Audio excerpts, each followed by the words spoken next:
Alright, so I'm going to be ripping out this pepper plant here now, finally.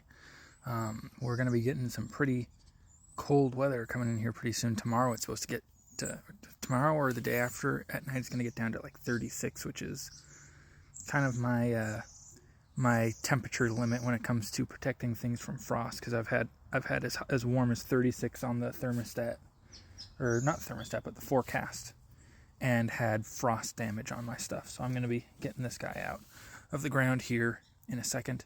I've been reading over some of the advice and guides on how to do this, and basically what you want to do is you first want to strip all the leaves off of these guys, and then you want to do a little bit of pruning down on the branches just to get it down to a bit more of a compact size. So I'm going to do that here and then come back to you guys in a second. It's a little worm digging through here as I was cleaning this guy off. So I was a little brutal with it.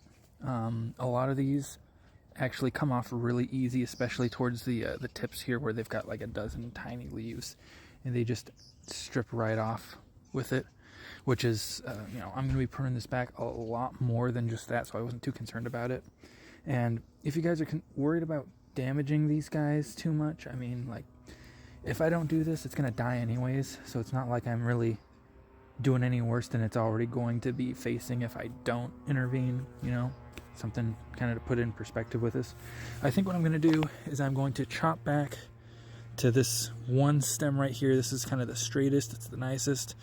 This one here is a little bit smaller, and these ones here I really don't like how they're just kind of leaning over, and I'm hoping that'll help keep this guy in the future up straight. There was a lot of little growth, little branches down here as well that I'm going to be taking out as well. So I'm just going to be left with just this one main stem here. And then I'm going to have to look probably back on the video again real quick, but they tell you to cut back a couple nodes. I'm not exactly sure how far I want to cut this guy back. What I might do is I kind of want to do like a little bit of a tree shape. So what I might do is I might just leave the stem up to these forks here. So just cut right above these forks here on each of these branches here. And that'll give me, a couple different options, plus all these little nodes down here for it to grow back next year. Just kind of see what happens with it.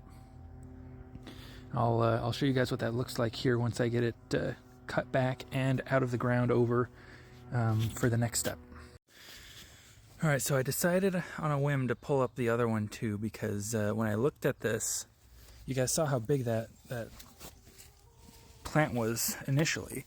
You see how far I've cut it back. You think, it's got to have like a decent root system. I mean, you see how yoked that stem is there, that where it entered into the ground.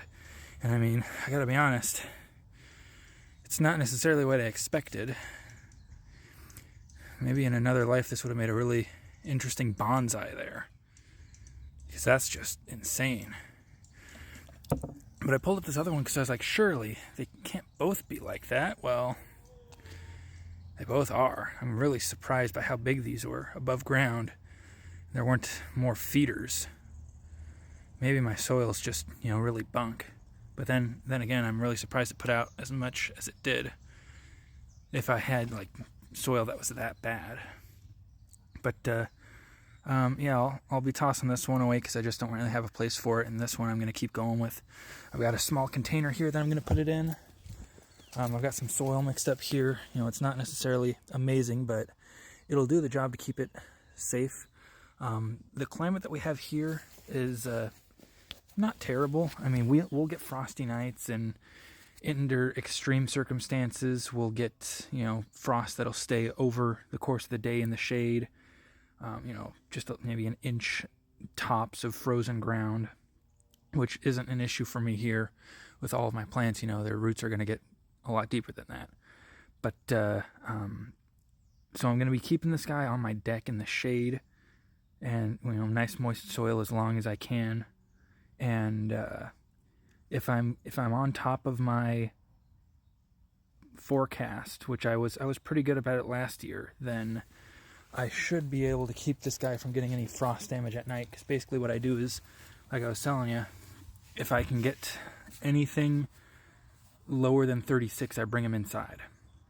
Is basically what I do. So I've got my aloe vera plants, my mandarin orange that I've been growing, and then it'll be this guy here that I'll just take them all inside into my mud room, and they'll stay there until I leave in the morning for work, or if it's really bad, then I'll have to have my wife go take them outside once the sun comes out.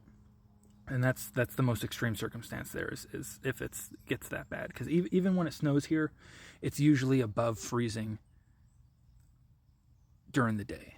So that's what I'm going to do here, and I'll give you guys one last look at this when I put it in the pot there. Alright, there she is. And I'll keep my eye on this as best as I can to keep it from getting killed over winter. Cross my fingers.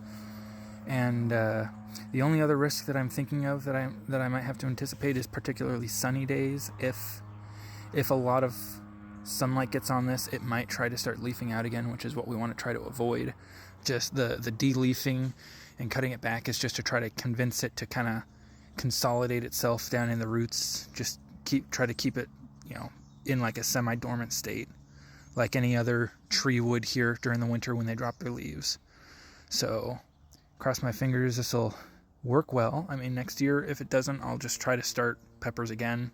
Like I said, I'm terrible at starting peppers, but hopefully it survives and we can kind of see how it grows over the course of a second year.